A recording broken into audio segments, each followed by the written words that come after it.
Sveiki visi, smagu matyti pažįstamus veidus, sveiki visi žiūrintys mūsų online. Šiandien turėsime tokią kartu su TechInshipu įdomią diskusiją. Labai dažnai diskutuojame apie tai kaip ta įmonių, top įmonių kultūra padeda kurti arba atvirkščiai stabdyti ambiciją. Ir dėl to, kai galvojam apie šią temą, norėjusi iš tiesų jau tokių tų įmonių, apie kurias Lietuvoje nieks neklausia, o ką jos veikia. Tai dėl to ir turėsim šiandien Andrių iš Revolut. Andriau. Marijų iš NordVPN. Lina iš Google. Na ir Vytautą iš Vinted. Aš leisiu savo šią diskusiją tik moderuoti. Taigi, mėlyjeji, visų pirma, dėkui, kad atvykot. Ir pradėkim šitą diskusiją nuo tokio labai paprasto klausimo, labai asmenio ir taip viens paskui kitą pradėsim nuo Vytauto. Tai kaip asmeniškai, ne įmonės kontekste, kas tau yra žodis ambicija? Taip, sakiniu. Toks nors staras tikslas kažkoks, kokį turi. Ir taip pat ir padeda tau susigaudyti ar teisingų kelių, ne? Lina. Man tai turbūt viskas, kur aš braukiu brūkšnį tarp, tai mes turime padaryti ir kas yra virš to. Google dažnai naudoja žodį moonshots, ar ne?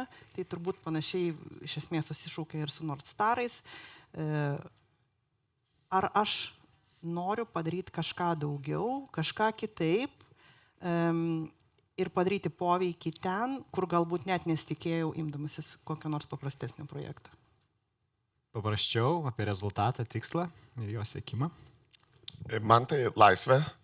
Man ambicija yra laisvė. Aš pats, pavyzdžiui, kai ten iki Revoluto pakeičiau 7 ar 8 darbovietės, po 3 mėnesius, o ne viršės. Paskui net Delfi parašiau, kad geriau keičiau, geriau priimčiau žmogų, kuris 10 metų keitė kas metus, negu vienoje vietoje sėdėjo 10 metų.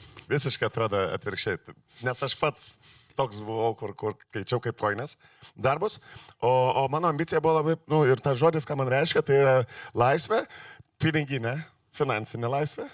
Nes tada pasiekus finansinę laisvę, žinai, tada tavo kažkaip prakvepuot pradedi lengviau ir tada jau prisigalvoji kitokių ambicijų. Ir planų ir taip toliau. Tai man visą laiką buvo ambicija, turiu rasti kažką, kas varys kiaurai sienas. Gal per kiaurai. ir tada, žinai, pavaryti. Žinok, nuo tavęs ir pradėsim su kitu klausimu. Ar buvo kada nors, kad per aukštai ir sudegiai? Papasakok. Buvo. Tai buvo, kaip su ja. Aš net buvo.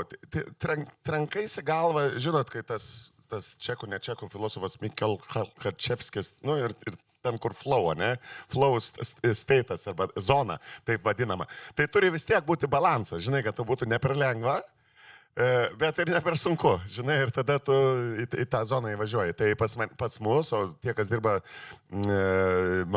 early stage, tose startuoliuose, ankstyvos stadijos, tai žino, kad visko reikia daryti. Vieną dieną tą, kitą dieną tą ir tada būna tokių momentų, kad nebepaveži. Tai pas mane, jeigu ne vėlgi 12 kartų keistos rolės tam pačiam Revolute, ir dabar finalinė rolė jau arčiausiai turbūt esanti pensijos, kas mano irgi buvo ambicija išeiti pensiją, iki 30. Pirmiausia, ne, taip jau nėra, kad ne 30, bet prieš 10 metų buvo 30.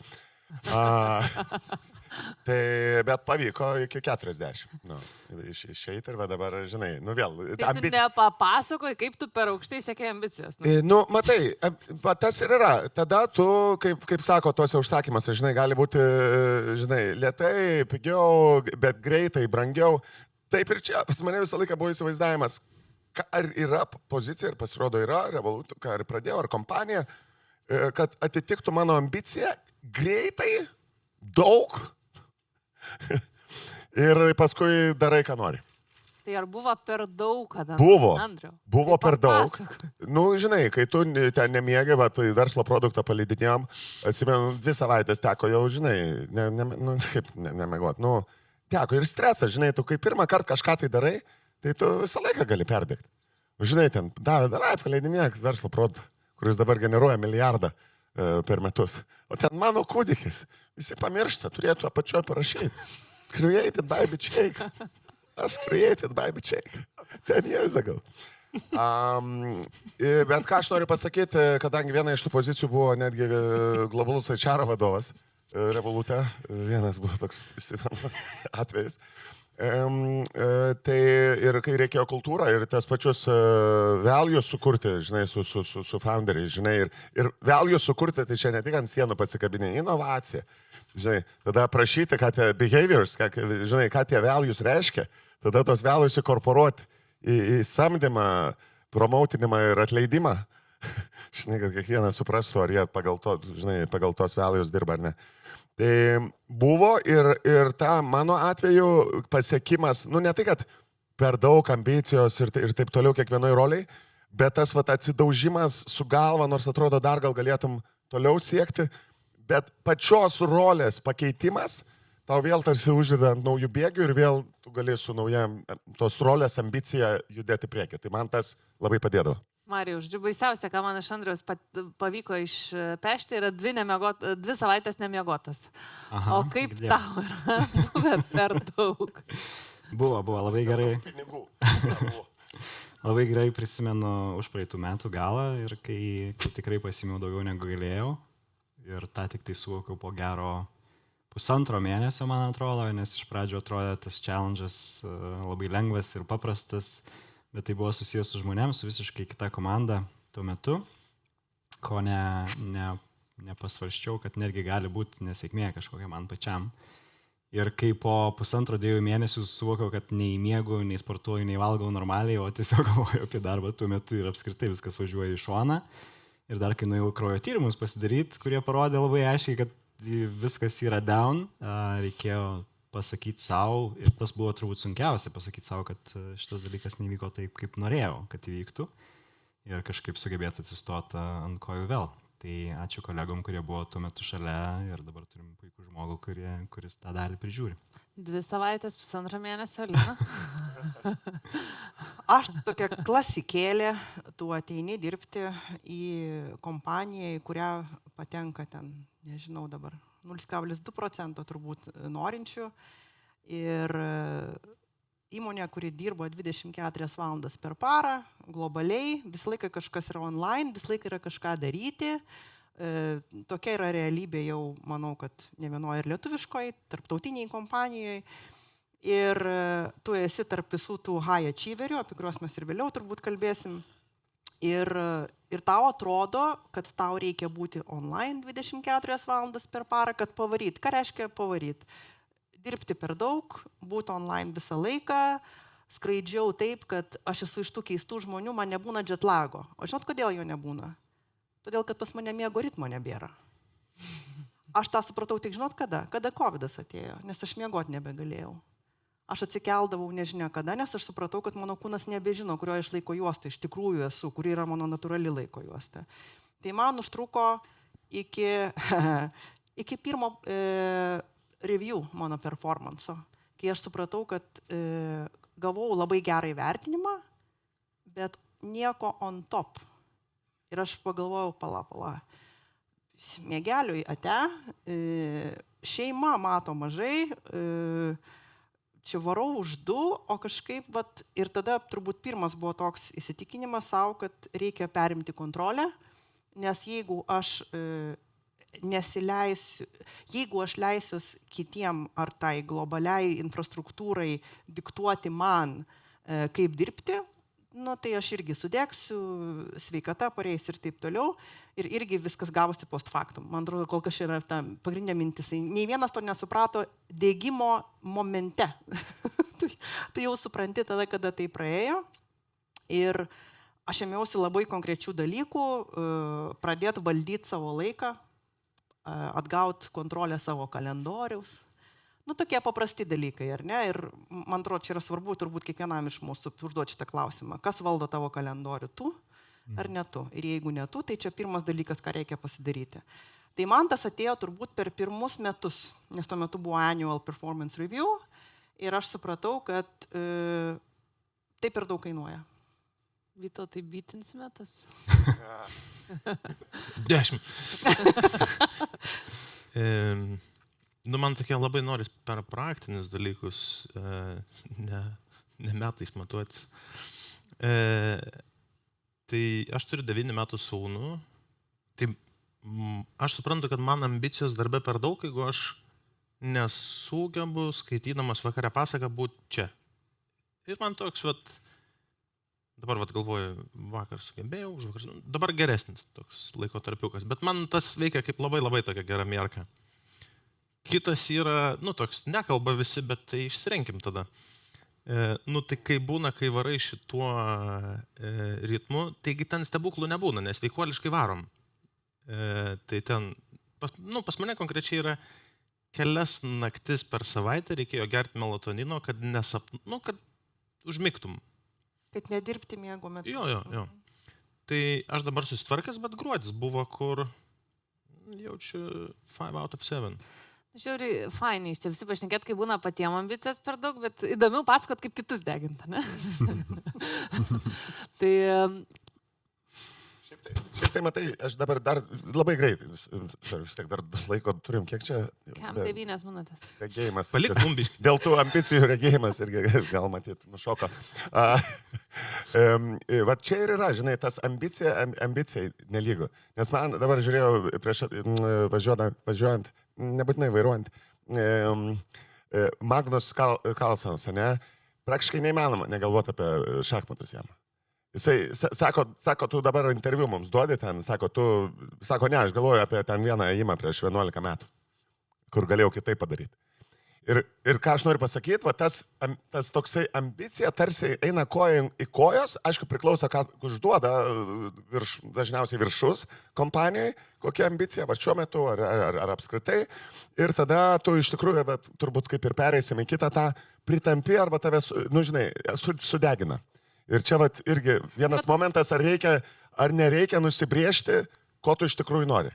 Nes kitam nuo 9 iki 5 valdiškas darbas, čia yra tikrai irgi kilti tenai, žinai, tais laipteliais kažkokie skiriaus vedėjo ir ten skiriaus vedėjo ir taip toliau. Yra viskas, šiandien neįžeisdamas norėdamas.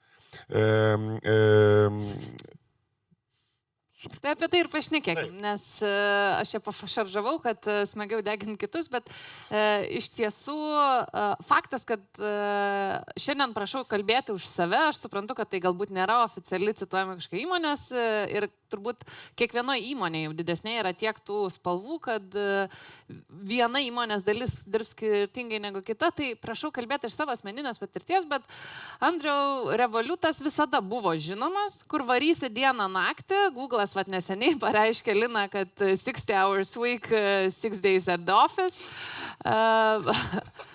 Kodėl tik 6? Nord. 6-7. Nordai šiaip irgi žinomi kaip vieta, kur reikia dirbti ir net Vintedas, kuris anksčiau buvo, atrodo, toks ramesnis, dabar irgi degina žmonės, Andrius sako. Tai Andriau, tu kūrei Revoliutą, atsakėjai, tau netgi kažkas leido į čia būt. Ir deginti žmonės. Tai ar tu gali papasakot tada, tu kūrei tas vertybės, kurios reiškia, kad tu turėsi arti? Žinok, kur paskui, žinai, retrospektyviai pasižiūrim, kur padarėm klaidą, neiškomunikavom, hiringo metu. Ir aš kai pamačiau, kad galima... O ką jūs sakėt, kad ateik čilbus? Ne, matai, bet taip, žinok, čia atrodo, kad, sakėm čil. Kai kurie rekruteriai, paskui, kai aš pasiklausydavau, jie vos ne taip sakydavo. Vos nesakydavo, work hard, party hard. Nėra party kol kas. Yra tik work hard, žinai. Bet ką aš noriu pasakyti, jeigu tu nori atsirinkti ir tu nusibrėžiai, kad, žinai, ambicija didelė, mes renkam geriausius, žinai, kurie irgi norės, dėl to tas jaunimas irgi vertinimas, ne tik pas mus, bet ir, žinai, ypatingai ten iš kažkokios tai investment bankingo arba iš McKinsey, iš BCG ir taip toliau, žinai, kur jau Hebra žinotų, kad 12 valandų, tai čia tik tai pradžia, čia iki pietų. Žinai, nes tai yra dalis to. Bet kai tu interviuodamas, tu to nepasakai, arba žmogus pastingėjo paguglinti apie Revolutą, žinai, tai tada bent jau, žinai, apibrėž, arba pasakai, kokia kultūra. Taip ir sakai, tie, kas pripratę varyt, kad imtis atsakomybės, daryk geriausią vietą pasaulyje. Tie, kas pripratę ten pasislėpti, ten, žinai, ten arba pabėgti, arba, žinai, būti ten komandos dalis, bet ten iš tikrųjų nedeliverint. The worst place on earth. Ir viskas. Ir tada, žinai, žiūri, jau nebedalyvauju sekančiuose etapuose. Bet aš gal taip devil's advocate, man atrodo, gyvenime visą laiką yra etapai. Tu varai 12 valandų, kai esi jaunas, pradėjai startupą ir nori pavaryti ir sukurti, nežinau, į kosmosą raketą paleist. Po to yra etapas, kur galbūt pas tave gimė vaikai, pasiėmė į didelę paskolą būstui ir tau reikia ramybės ir stabilumo. Po to dar ir taip toliau ir panašiai. Tai man atrodo, čia netgi neprisirišant prie asmeninių charakterių savybių, labai daug yra diktuojama, nenoriu sakyti žodžio tokio aging kompanijoje, bet yra tas, faktas, kad yra tas.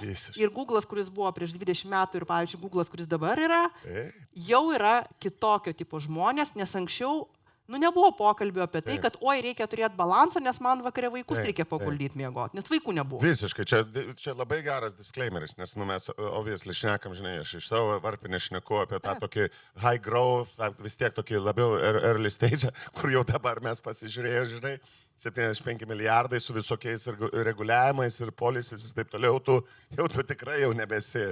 Ir gal aš irgi taip nebegalėčiau šnekėti, dėl to gal ir nesu. Nebesat startupas. Lina, tai ar dirbi šiam valandų ir eini į ofisą 6 dienas per savaitę? Ne. Vis tiek tikiu, taip sakant, nieko čia naujo nepasakysiu. Amerika šiuo metu yra šalis, kurioje daug kas keičiasi turbūt dienom, kalbant ir valstybinių lygių, ir netgi įmonių filosofijos lygmenių, ir tas toksai agresyvesnės kompanijos filosofija lenda dabar, nes vienu metu atrodė irgi viskas chill. Sakau, kiekgi čia buvo legendų, kad Google susitinka ir pusė plaukioja baseinė, kita pusė stalo futbolą žaidžia. Ir visi tie bairiai apie ten sėdinčius ant sėdmaišių Vilniaus išlepintus startuperius ir taip toliau. Tai to niekada nebuvo, B, dabar dar labiau nėra. Ir nežinau, aš jau pradėsiu turbūt į LinkedIną kelti nuotraukas, dulkėmis apaugusius stalo futbolo stalus, nes realiai work hard yra vis dar tenais, nes kitaip yra neįmanoma. Tokia yra realybė. Work hard, norėčiau pabrėžti, nereiškia tik valandų kiekio. Work hard, tu gali sėdėti Delfyje 3 valandas iš savo 10 valandų darbo, nes mes vis tiek turim kalbėti apie poveikį. Taip? Tai yra, mes esam jau tokie, nebesam tos įmonės, nei viena iš čia sėdinčių, kurios skaičiuoja valandas. Early stage vis tiek kiekviena valanda, nes tu dirbi praktiškai prie naujų dalykų, ir kaip timas ir taip toliau, kiekviena valanda turi gan didelį, vis tiek dar pridėtinę vertę turi. Dėl to early stage valandų skaičius svarbus. O tada jau viskas. Pitu, tai Vintedas rinko, jeigu taip susirinksim tiesiog nuomonės, tai būtų pukočiausias iš visų sėdinčių, sakykime, su švelniausia kultūra. Kaip tu patiri Vinted kultūrą, kaip jinai keičiasi? Oi, čia nors persplėšk, nes, man atrodo, mes dalis keitikų esam mūdu ir esam ir prisišnekėję biškutį. Tai norisi tą ambicijos lygį didinti, nėra, mes ir komunikuojam tą, kad mes galėtume, realiai verslas gerai eina iš verslo pusės, galėtume visi ateiti į darbą tik pietų pavalgyti, suktus ten dar 3 metus viskas. Pajungi, 10 žmonių palieki, kad pažiūrėtų, kad elektra neišsijungtų. Bet, tai tikslas turbūt nėra toks. Tikslas yra, aš pradėjau varduoti tokią frazę, tapti naują Nvidia. Ir tu, jeigu nori tapti naują Nvidia, tai, tai ar tik pavalgyti darbą ateini, ar ten stalo futbolą pažaisti, ar tu, ar mums pakeliui, ar kūrėm Nvidia ar ne. Tai mes keičiam tą, man atrodo, čia vienas inertiškiausių pokyčių, kokį gali daryti kompanijoje. Ten gali paimti, pakeisti kažkokį yearly performance review ciklą. Pufts instaliuoji, mėnesį parentina kažkas, nuvažiuoji. Šitą tu keiti, nes žmonės taigi sėdi, atsimena, kalba ir tas... Tai man atrodo, mes ten slenkamės, aš kai paklausau apie Revolutą, tai jo, toks, turbūt toj skalėje yra koks 30-40%. Taip, jeigu sudėtumėt nuo 1 iki 10, man atrodo, ten pedal to the metal pas jūs all gas, no breaks. Mes, man atrodo, labai norim ir mūdų norim ir visa organizacija nori kažkaip nestatyti ant hustle, nes iš jūsų lik ir girdis we bet on hustle. Mes norėtume daryti we bet on smart. Jau dabar kaip skambi smartšo. Jūs puikiai dirbkite, o mes tai protingai. Smart hustle. Aš galvoju, gal man nereikėjo su Tomu jūsų sėjau pietauti ir priešnekėti jam. Čia prieš metus maždaug. Paaiškėjo, iš kur čia atėjo. Aš galvoju, kad tą posakį reikia imti ant 100, ne ant 120. Labai priklauso nuo situacijos ir kokioj įmonėje situacija yra taip pat, kaip jinai auga, neauga. Bet konkurentai niekada nemiega ir tu tą inovaciją, ambiciją ar kažką vis tiek turi iškelti aukščiau ir žiūrėti, kurie žmonės tą gali daryti ir kurie negali to daryti. Ir čia jau yra vadovo darbas sustiguoti komandą taip ar komandas, kad tu sugebėtum dirbti su tai žmonėm, kurie dirba iki 5 ir išeina pa šeimą, o kurie gal yra jaunesni, labiau ambicingesni ir nori proveržio, nori daryti inovacijas ir sujungti tą į vieną krūvą. Ir tai yra, mano nuomonė, vienas iš įdomiausių menų, ką mes čia turim patys dirbdami kiekvieną dieną su tuo. Tai. O Marijau, kiek tu galvoji, mes Lietuvoje sugebam sąmoningai formuoti kultūrą, kuri mums padėtų ambicijai? Kaip tu manai, pas mus gaunasi ta kultūra dėl to, kad reikia darbuotojus pritraukti? Ar dėl to, kad mes sąmoningai galvojam, kokios kultūros mums reikia, kad pasiekti ambiciją? Aš manau, kad čia yra dar paprasčiau, nes mes lietuviai vis dar norim įrodyti kažką gero, kad galim sukurti pasaulyje ir yra tas toksai šešėlis likęs dar vis pakalbam apie estus, kaip jie ten gerai varė kažkuriuo metu, ne, ir norim juos pralenkti. Tai čia didelio darbo nereikia, didžioji dalis žmonių, kurie ateina, jie patys dar nori įrodyti. Labai man pačiam smalsu ir įdomu bus, kaip su naujaja karta tai atrodys, nes matau, kad tas dalykas labai stipriai keičiasi iš tų pačių values perspektyvos ir taip toliau. Jie ieško jau kažkokio tai vaibelio, susialignmento, ar čia iš tikrųjų nori būti ar nenori būti. Tai šitas irgi geras, bet mano amžiuje, mūsų amžiuje vis dar yra žmonės, kurie nori rodyti ir jeigu tą randa tą vietą, kurie džiaugiasi tuo, ką daro, tai ir manau, kad spaudžia iki galo arba kiek gali tuo metu. Tai nereikia formuoti, bet faktas, kad įmonės kultūra ir pirmi 100-200 žmonių įmonėje, greičiausiai jie suformuoja tą kultūrą, kokia jinai nori būti. Ir tada yra labai didelis challenge'as tą išskailinti, nes ateinant didesniam ratui žmonių, ne visada tos vertybės persiduoda, ko tu ieškai. O gali būti, kad turi pasikeisti įmonės kultūrą, nes mes čia neseniai su Vytautu tokį įvedėm, kad kai lygas keiti, tai negali tam pačiam, jeigu žaidi kiemo klube, užtenka vakarais po darbo. Bet kai nueini į pasaulio čempionatą, ko gero, ta lyga pasikeičia ir kartais kultūra nebetitinka. Aš manau, kad tai yra sunkesnis variantas ir labai bus įdomu jūsų paklausyti po metų ar 2, kaip jums sekės tą dalyką daryti, nes kaip kolega sako, tu ateini ir sakai, hiringo procese, žiūrėk, mes varysim iki galo ir mes norim būti pirmi ir mes jau esam pirmi, ne, ir jau pasiekėm ir dar norim daugiau. O kai tu ir turi žmonės įmonėje, ne 100 žmonių, kurie nepratę taip dirbti ir tą keisti, aš manau, kad bus labai įdomi istorija iš to. Dėl to, turbūt, kai sako, žuvis pūna nuo galvos, lengviausias, toks efektyviausias, dažniausiai, ką ir matom pasaulyje vykstant, tai pakeitimas jau. Žinai, jeigu ten, ir tada bent jau iš viršaus galima daug efektyviau nuleisti, nes tikrai sutikim, tu sakai 100-200 žmonių, aš manau, kad pirmi 5. Ar 10, tie pirmieji iš kultūros formavimo prasme vakar yra. Tas toks hidden OG network, ne? Taip, nes jeigu dar jie tebe dirba ir jie rodo tą, Nes kultūra taigi ateina iš to, ką tu matai, kitus elgintis. Čia, žinai, mes nesakysim, mes ten, čia pas mus, žinai, work hard, party hard, bet ten tas žmogus, kuris sako, kur nors Bahamose, žinai, ten pusę metų, žinai. Nu vis tiek, tada tu turi matyti. Ir kai Storonskis vis dar ateina, žinai, 8 ir išeina 9, tai, nu, kas kitiem belieka? Ne, dėl to. Nu, suprato. Tai, Andriau, ko Revoliutas negalėtų be dabartinės kultūros? Daug ko. Taptumėm, nu čia neįžeidinėjant tų kokių Monzo, N26, Vaizų, kas vėl gerai varo, hebra. Bet vėl to trūksta tokio, žinai, hop. Nes grinai, ką mes ten patys, ką aš ten girdžiu tiesiai per aplinkui, kad, nu, grinai viršui. Taip, gal ten kažkoks tai ir board memberis, investorius ir norėtų pavaryti, žinai.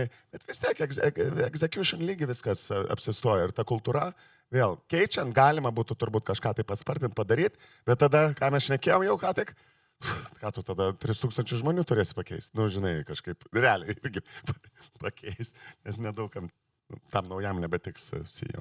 Tai, žinok, čia yra, net vis dar, nu, kadangi ir hiringas vis dar yra didžiausių pozicijų, aišku, pats tas kultūros founderis įsitraukęs belekaip ir valuation, ir va tie ciklai, ką mes čia šnekėjom, ir performance reviews, aišku, ir specialūs performance reviews, žinai, tie jau ambicingiausiam, taip vadinasi, partnershipų, tas žinai, Goldman Sachsus labai primena, tinklas, kur irgi, žinai, visai kitokie atlygiai ir taip toliau, nes, nu, ambicija ir pinigai irgi čia turbūt dažnu atveju eina kartu.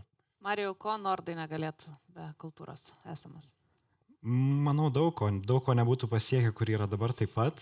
Visą laiką buvo tikslas būti pirmiem savo sferoje ir žiūrint į ateitį plėst tas vertikalės ir paimti daugiau. Ir manau, tie pirmieji vis tik pirmi 200 žmonių, mano nuomonė, pas mus, bent jau mūsų atveju, jie dar vis dar rodo tą ir pritraukia tokius žmonės, kurie nori tą tai padaryti. Tai manau, kad tai yra pagrindas mūsų ne kultūros, o esybės, netgi sakyčiau. Lina, Google'as, sakai, keičiasi. Google'as keičiasi ir, manau, labai įdomu bus pažiūrėti, vėlgi mes vėl kalbam apie kitą skeilą, 200 000 žmonių, ar ne, tai ten mašina jau yra baisi, tačiau aš sakyčiau, klausydamas į jūsų, aš galvoju, ką Google'as dar daro tokio, kas padaro tave ar ne lyderių rinkoje. Tas žaidimo elementas, kūrybos elementas, jis vis dar yra. Priminsiu, Gmailas atsirado, kai Hebra susirinko daryti tuos 20% projektus. Tai reiškia, kad tau, ne visose dabar lygiuose tas yra, bet tu turi 20% savo laiko, gali skirti kam nori kažkokiam vidiniam projektui. Vis dar? Kai kur, ne visur. Vėlgi, kompanija keičiasi, tu negali realiai paimti 20% visų. Kas developeriai dar turi, ar kaip tik kažkas... Inžinieringas tikrai, kai kur turi įvairiai. Nėra taip, kad pririšto tik tai, kad būtinai tenais tik programeriai, pavyzdžiui, arba ten tie, kurie dirba su AI, kūrė ir panašiai. Ne, tas kūrybos elementas yra daug kur, nes vėlgi yra tikima, kad tai motyvuoja, o ambicija be motyvacijos neegzistuoja. Vienas turi būti kartu su kitu, tu turi jausti prasmę ir vertę ir autonomiją tame, ką tu darai. Dėl to yra tokie kūrybiniai projektai, tau leidžia tą autonomiją susikurti, atitinkamai jinai sukuria prasmę, kuri, tai juk, man atrodo, viskas yra užkrečiama, ar ne?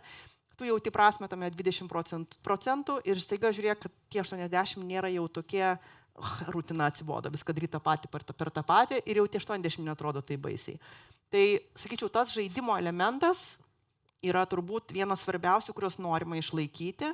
Tuo pačiu kultūra keičiasi, nes Vintedas irgi eina dabar per didžiulį skeilą, jūs einate į Amerikos rinką, amerikiečiai apskritai yra, sakau, darboholikų šalis ir sugebėti išlaikyti kultūrą, kurioje yra ir haslinimo, ir Geminajus, vakar išėjo, ar ne, Investors pirmi 400 milijardų uždirbti, Geminai'us turi beveik milijardą subscriberių, iš kurių beveik pusė yra paid subscribers, ar ne? Tai yra nerealu.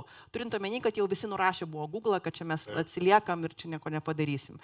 Tai gebėjimas išlaikyti tą fokusą, kaip būti geriausiems, tam neužtenka vien tik tai pinigų, vien tik tai sakymo, varom, tam yra kažkas daugiau. Ir va tas daugiau, ir man yra tas, atrodo, va tas žaidimo elementas, kad vis dar yra fun.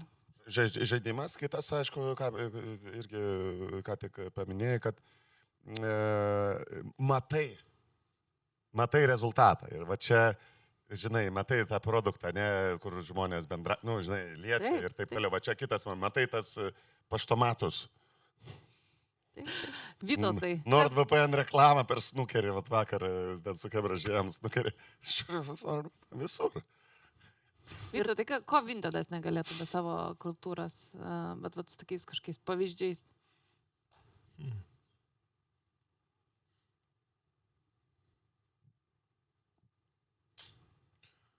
Man atrodo, tokia labai didelė spiralė prasideda. Aš galvoju, jeigu paimčiau, pakeičiau, pas mus toks co-create elementas didelis, kad susėskim ir kartu pamėginkim išspręsti, o ne aš ateisiu ir pasakysiu. Tada bandau išimti, sakykime, šitą vertybę išimkim ir kas tada įvyktų. Tai gal ir būtų kultūra kaip Revoliute? Tik ką aš žinau, ir tipo, ar mes būtume geresniai ar blogesniai vietoj? Nežinau. Toks good question.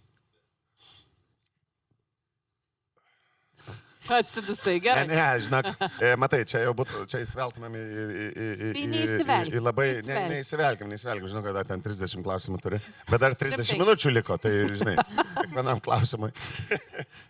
Žinai, demokrasija kartais, žinai, nepadeda. Taip, sako, blogiausia valdymo forma, bet geresnės nieks neišrado. Gerai, tai nueikime į asmeninės istorijas. Ar esate turėję istorijų, dabar jau kaip vadovai, kur supratot, kad jūsų ambicija, kurią jūs nustatė kaip vadovas, kažką sudegino? Ką darėt, kaip buvo, kas nutiko, kaip pamatėt, kur tuo metu galvojat, kad darot viską gerai, o pyst ir nesigavo? Tai čia kas pirmas, kuriam pirmam ateina? Aš galiu papasakoti aš paprastai tos energijos turiu, tada tą teamą susirenki panašiai, ir tada važiuojam. Ir tada atsisuki, žiūri, kažkas neprisisegęs, ten jau iškritęs, blemba. Tai kažkaip man flagindavo kartais teamas tą, aš taip vis pasitikrinu, stengiasi įsičekinti, bet pasitaikė tų atvejų keli, kai žmogui sukrauni ir dar ir Linos darbą daryk, ir Marijos darbą daryk, ir dar tą. Ir žmonės tokie, žinai, toks, yes we can. Ir negi čia dabar sakysi, kad aš negaliu. Tokių ką jau ką, bet man atrodo, mes prisisamdom tokių, kur dažnai sako yes. Ir tada po kiek laiko man ten vienas žmogus sako, blemba, praleidau, kaip vaikas dviračiu išmoko važiuoti. Pyst per smegenis. Kitas sako, 10 kilų per pusmetį. Nemetant. Kaip? Nemetant. Jo, nėra ką mesti jau ir taip. Nebuvo ką mesti. Čia gal gerai, ar... Ne, sakau, nebuvo ką mesti. Čia kaip perkas. Ir toks, tai va tose vietose, ir čia, žinai, man atrodo, aš vis galvojau, žinai, pavadinimas Fail Nights ir ką mes kaip vadovai iš tikro galim pasakyti kaip failus, nes dažnai taigi išsivartom. Tipo, priminė tokį sprendimą, taigi išsiviniosi, išsisuksi, išsispininsi. Ir man atrodo, kad tos žmonių istorijos, kai tu padegini žmonės aplink save, turbūt ir yra didžiausi, bent jau mano failai. Ir jautrumą tame daug. Mes su draugais turim tokią įdomią tradiciją vasarą praplaukti Nerim su pripučiamo maltim laiks nuo laiko nuo antro Valakampių paplūdimio. Ir aš pamenu, tuo metu savo geriausią inžinierių pasiėmiau ir sakau, varom į tą valtį, praplauksim iki Balto tilto ir mes susidėliojom planą maždaug 5 metam į priekį. Buvo labai aišku žmogaus tikslas, ko jisai nori karjeroje ir ką padaryti ir ką pasiekti. Čia taip su draugais susiplaukėt. Ten kolega. Šokčiau, jeigu turėtų būtų lemelė. Kolega buvo geriausias inžinierius, kurį iki šiol turėjau. Čia yra esmė turbūt. Tai susidėliojom mes tą planą ir padarėm tokią naują komandą labai smart, ambicingų žmonių, kur aš ateidavau kiekvieną 9 ryto ir pasakydavau, kad per dieną jūs turit padaryti tą ir tą, ir jie man dažniausiai 2 ar 3 valandą parašydavo, kad jie padarydavo tą ir tą, ir aš kažkaip pajutau tą hypą labai fainą, kad mes čia daug padarom dalykų, daug galim eksperimentuoti. Ne žaidimo momentas, kas irgi eksperimentavom su tuo, bet toks šiek tiek griežtesnis. Ir mes taip kapojam su jais 3-4 gal mėnesius, padarėm daug labai nuostabių inovacijų, kurios 90% nepasiteisino. Normalu, ieškant kažko naujo, implementuojant, ir aš išvariau atostogų, pamenu. Ir pirmą atostogų dieną atsidarau Slacką, atostogų dienas Slackas, normalu. Ir žiūriu žinutę nuo to žmogaus ir aš paspaudžiau tą žinutę ir ten toks laiškas parašytas. Ir aš toks, come on, dude, nu tikrai tu man turėjai rašyti atostogų dieną, ne prieš atostogas būtume gal kažką sutarę. Aš taip darau iš karto, bijojau, ką norėjau pasakyti, kad neskaitė. Nebuvo dar jaus, bet čia irgi geriausia pamoka, kurią turbūt turėjau kaip jaunas vadovas tuo metu. Ir nesupratau, kiek aš iš tikrųjų pušinu žmonės eiti iš savo ribų ir kaip jie tada manęs bijojo, kad nesugebėjo man to netgi pasakyti. Tai tas psichologinis saugumas, viena iš vertybių, kurią Google'as labai stipriai turi ir pušina, yra taip pat labai, labai svarbu. Aš labai džiaugiuosi, kad tas žmogus dar dirba pas mus kitoj įmonėje, grupiai likęs, bet dėja jis nedirba su manim. Lina, esi pagavus save? Taip, taip klausiausi jūsų ir lyginau, kaip aš vadovauju ir kaip aš padarau, kad žmonės man daro, kad dirbo daugiau negu reikia. Aš pasirodo, darydavau tai ganėtinai gudriai, per kontaktą. Mes tampam tokie buddies, kad jiems sunku man pasakyti ne, nes Linai viską padarysiu, ar ne? Ir aš tame mačiau tokį netgi, nu va, kokią komandą sukūriau, visi taip nori pavaryti, aš čia tokia nerealiai vadovė, visus taip sutelkiu ir čia taip toliau ir panašiai, tol, kol irgi neatėjo vienas iš tų momentų, kai aš praradau tikrai labai gerą žmogų, jis išėjo nuostabią kitą įmonę, Netflix, tuo metu ir vėliau tik mes su juo ganėtinai atvirai pasišnekėjom, kad šeštadienį paskambinti ir pasakyti, nu, ar gali prisijungti kompą, nu, prašau, man labai reikia. Nu, čia aš taip jau utriruoju, nebūtinai tie patys žodžiai, nėra nei normalu, nei gerai. Ir supratau, kad kurdama tą ryšį, kuris man buvo naudingas, negalvojau apie tai, kas naudinga tiem žmonėm. Tai yra toks gavosi egoistiškas ryšys, ar ne, kokia aš čia faina, visi nori su manim dirbti, o aš tikrųjų, aš tyliai darau taip, kad tas žmogus nenorės su manim dirbti ir tada tas ryšys gaunasi iš tikrųjų ne draugystė kažkokia, o toks kaip ir išnaudojimas, tik apvilktas gražesniais rūbais. Tai vienas iš tokių atsakymų buvo sauka ir Google'as apskritai kaip įmonė, tas radical candor, ar ne? Tai yra tas toks, net sakyčiau, ekstremalus atvirumas, tai yra, kai tu turi pokalbį one-to-one, kuo labiau saugesnėje aplinkoje, tai yra kuo mažiau tuo metu degančių emocijų ir tu paklausi labai atvirai ir turi būti, vėlgi mes grįžtam prie to, kad jis surašė tą visą laišką, kai jau buvo atostogose, tai yra biški per atstumą, ar ne? Tai yra, kai to atstumo yra kuo mažiau ir tu gali pasišnekėti apie pačius skausmingiausius dalykus labai atvirai.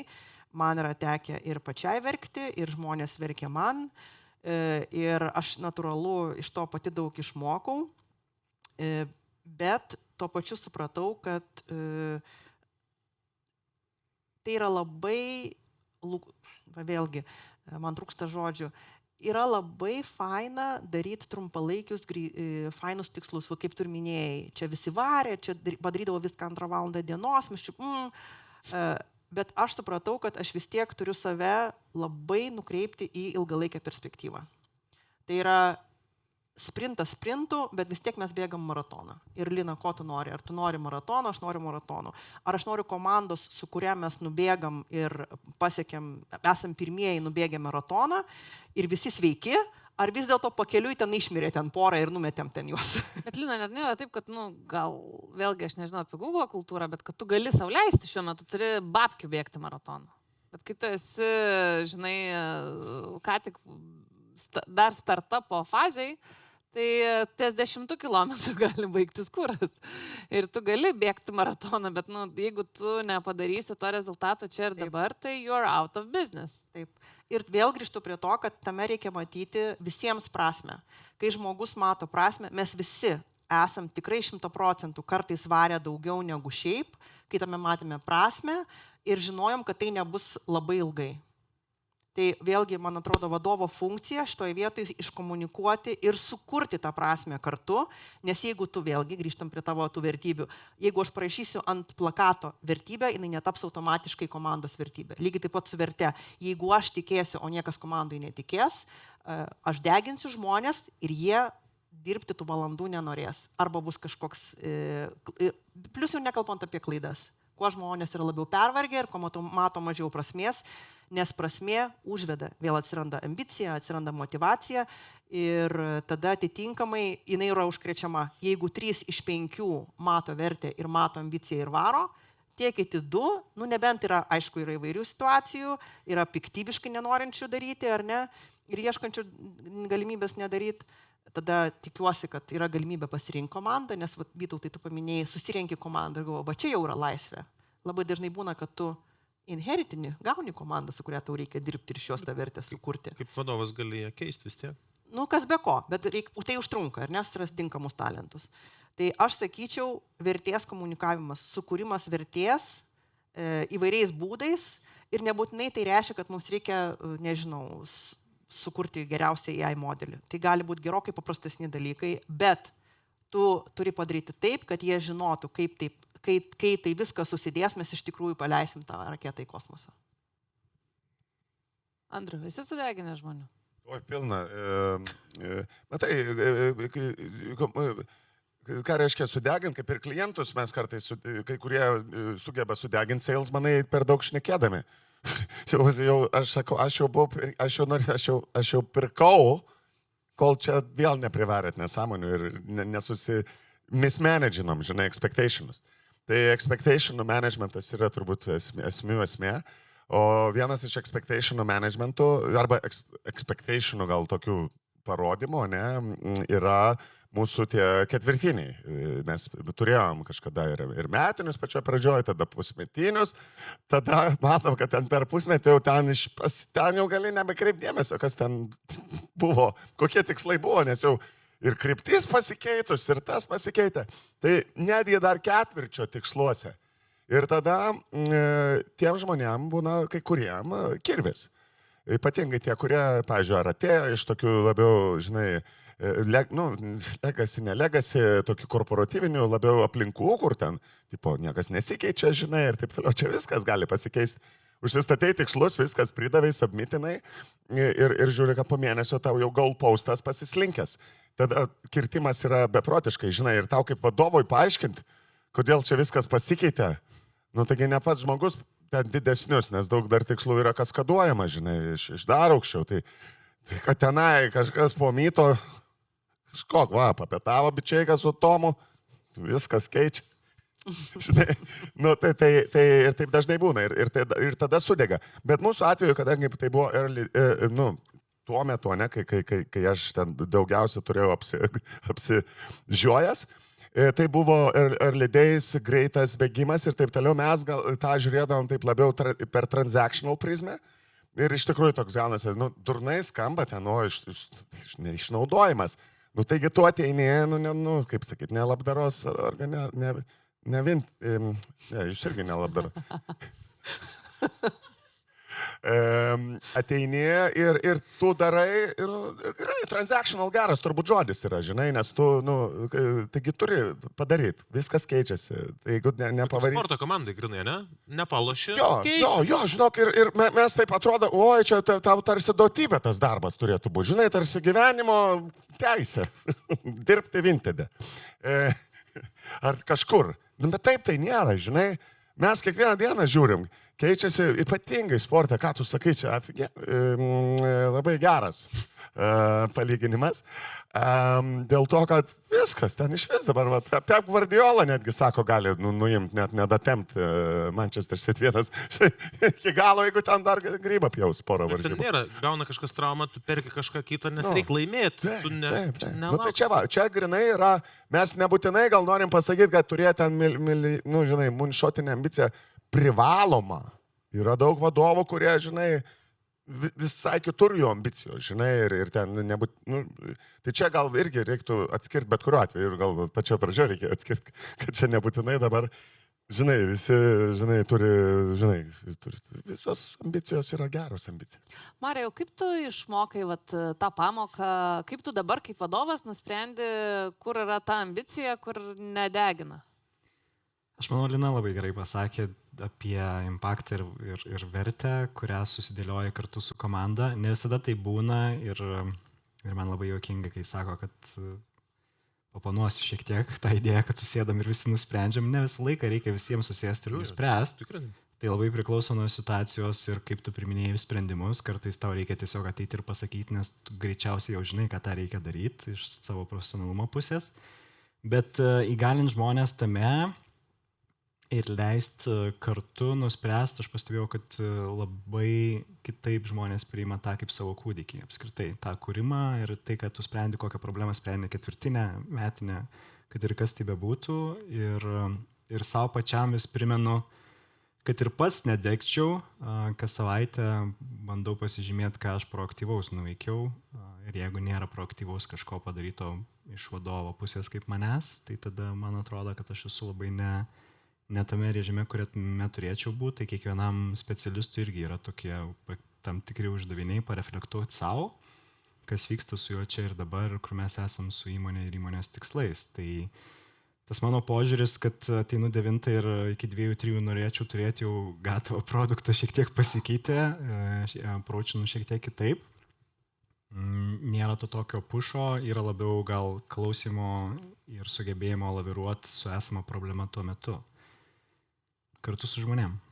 Aš neseniai man dėstė tokią teoriją, kad žmogus visada dirba į minusą. Nes jeigu tu pavarai metus, tai tu varai daugiau negu tau moka, tau algą pakeičia jau metų gale už praeitus metus ir tu vėl, kad gauti dar didesnį algą, vėl varai daugiau negu tau moka, tai žmogus yra visada minusė. Čia man ir aš išklausiau tos teorijos, galvoju, yra racijos. Tai kaip jūs, Marija, užtikrinat, kad žmogus, kuris daro gerai, ar ten varo už 3, nebūtų apdovanotas dar daugiau darbo? Aš manau, kad pats žmogus ateina ir pasako dažniausiai, jeigu jis yra ambicingas ir nori daugiau, kad aš noriu daugiau darbo. Ir čia yra esmė su to proaktyvumu, ką aš ir pats minėjau, kai aš išduosiu paslaptį dabar. Kai pas mane ateina žmogus su klausimu ir jis nežino bent 2 variantų, kaip tą problemą spręsti, aš galvoju, kad jisai visiškai atėjo nepasiruošęs. Pas mane tiesiog taip yra. Tai aš manau, kad tas pavyzdys buvo su Google. Taip pat aš pamenu, kažkada žiūrėjau gerą video apie kaip Google'as daro interviu ir kaip pas jūs promotionai vyksta. Tai promotionas dažniausiai būna tada, kai tu jau esi pasiekęs ir esi toj situacijoje ir darai daugiau ir tik tada promotioną tu tai gauni. Ir man tai yra geriausias pavyzdys tiek tavo ambicijos, tiek tavo noro, tiek tavo skilo ir vilo kartu, kad tu iš tikrųjų nori ten būti. Ir kaip minėjau prieš tai, jeigu yra komanda, kurioje yra ir tokių žmonių, čia jau yra vadovo darbas juos sustyguoti, kad nesijaustų vieni low performeriai. Ir man vienas didžiausių antipaternų yra komandai turėti low performerius, nes tie high performeriai tada mato, kad jie yra ir iš karto yra labai didelis frictionas. Bet aš manau, tas pirmas žingsnis turėtų būti iš savęs. Ir vis dar taip galvoju.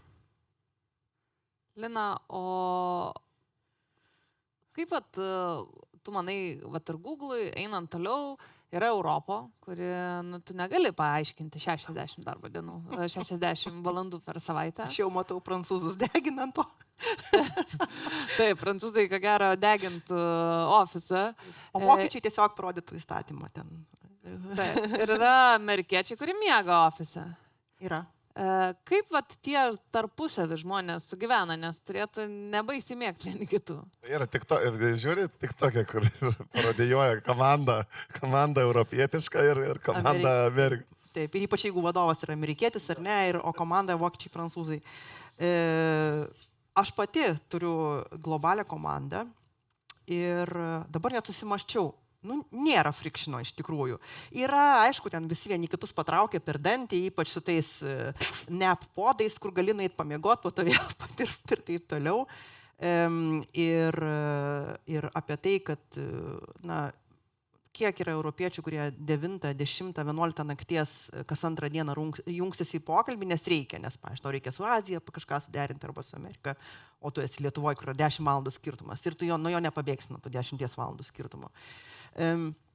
Aš gal grįžčiau prie to, kad kultūra vis tiek bendrai yra tokia, vėl grįžtu prie tos minties, kad visi orientuojasi į tą high performance kultūrą. Mes nedaug kalbėjom apie jos apibrėžimą, kas tas yra high performance. Bet iš esmės taip, tavo promotionas yra visą laiką tada, kad tu jau esi tame lygmenį ir netgi kai tu gauni savo performance review, tu esi vertinamas ne tame levelyje, kuriame tu esi, o pagal tą, kuriame tu jau dar turėsi pasiekti. Kas įdomiausia, tu visą laiką irgi gyveni į tą patį minusą. Tu esi visą laiką minuse, kalbant apie tavo pasiekimus karjeroje. Kitas dalykas yra tas, kad vis tiek stengiamasi sudaryti tokią kultūrą, kur žmonės neperdegtų ir yra galimybių suduoti tiems high performeriams, kurie nori galbūt nedaugiau darbo, nes aš vėl noriu grįžti prie pačios pagrindinės minties. 2 dalykai. Nebūtinai daug darbo reiškia prasmingą darbą ir darbą, kuris kuria vertę. Antras dalykas, nebūtinai skubu yra svarbu. Tai nėra tapatu ir gali reikšti 2 skirtingus dalykus. Ir tai yra labai svarbu vadovui atskirti, kai kalbi apie komandos uždavinius ir apskritai, ko iš ko tikimasi. Man idealu, kai high performeris ir tas, kuris yra, dažnu atveju visi darboholikai yra beveik perfekcionistai, irgi labai dažnas atvejis eina ranka rankon, yra apdovanoti jį neduodant daugiau darbo, o duodant kažką įdomesnio. Vat turim problemą, žinok, nei vienas nežinom, kaip išspręsti. Tai gal tu nori sugalvoti, kaip ją išspręsti. Va čia yra motivacija. Ir duodi autonomiją visišką. Spręsk kaip nori. Va čia yra tavo, nežinau, ekstra projektas ir tu prie jo dirbi. Tas high performeris, jisai užsives, tau nereikės nieko dėl to daryti. Ir aš labai tikiuosi, kad vėlgi normalioj komandai, kurioje yra netoksiška aplinka ir jie visi kartu bendrauja ir kartu dirba ir kalbasi, jisai pasakodamas, kaip jisai sprendžia tą problemą, moko kitus, kaip jis prie to prieina, nes high performeris turi low performeriams parodyti, kaip nueiti iki high performerio. Ir antras dalykas, high performinimas neturi jaustis kaip pralaimėjimas. Tai yra, aš labai daug variau ir gavau dar daugiau darbo ir tai ką čia tada daryti? Bet Lina, aš labai laukiau čia, ką pasakysim kaip receptą ir tavasis toks, apčiuopiamas ir aš galvoju, tada pradėjau prakratyti, mes ten turim vieną pavyzdį, galėsiu irgi pasidalinti, bet sugriuvo toj vietoj, kad jau padarėm vieną tokią iteraciją, jau sudėjom žmonės prie geriausio uždavinio, jau varo gerai, aš tada sėdžiu su kolegam, sakau, Hebrita, ką darom, kaip nors reikia padėkoti žmonėm, kitas žmogus naujokas sėdė, o ką paprastai Vinted darot? Kitas, paprastai duodam daugiau darbo. Tada tas pirmas kolega, šitą benefitą jau naudojam. Ir supranti, jau tą iteraciją padarė ir jau gaunasi, kad tu tuos geriausius žmonės jau padėjęs prie pačio įdomiausio, sudėtingiausio uždavinio, nebėr, kur į revoliutą jam eito uždavinio spręsti. Su bičiai, ką papietauti jis suras. Vienas iš tokių... Man atrodo, atsiprašau, dydis organizacijos savo, nusako taip, faktas, šito triuko veikimo galimybės. Taip, faktas. Iš kitos pusės, dažniausiai high performeriai, jie vertina galimybę apmastyti ir prieiti prie problemos kitaip. Tai reiškia, kad jiems duoti tiesiog laiko, ir va čia vėlgi, ar įmonė yra pasirengus pasakyti savo, kad aš jam neduosiu dar 20% daugiau darbų, o tiesiog pasakysiu, žinai, gali nori penktadienį pasimti laisvą. Ir viskas. be jokių klausimų ir be jokių eik į konferenciją, arba ten dar duoti jam darbą, nes jis tada jau matys tą, aha, aš turiu relaksinti, tai tada iš to pasidaryti savo dar vieną projektą. Nes, nu, taip yra su high performeriais ir darboholikais. Jie iš data savo stebėjimo, kiek žingsnių nueina, pasidaro darbą, ar ne? Tai kur, vat, jeigu darbuotojas dirba už 2 įmonę, turi pareigą įstabdyti? Kad aš turėčiau atsakymą, aš net apie įmonę tai labai lik ir... Vadovas. Ačiū. Nes apie įmonę labai patogu, reikia per save, man atrodo, leisti ir turėti tą nepatogų pokalbį.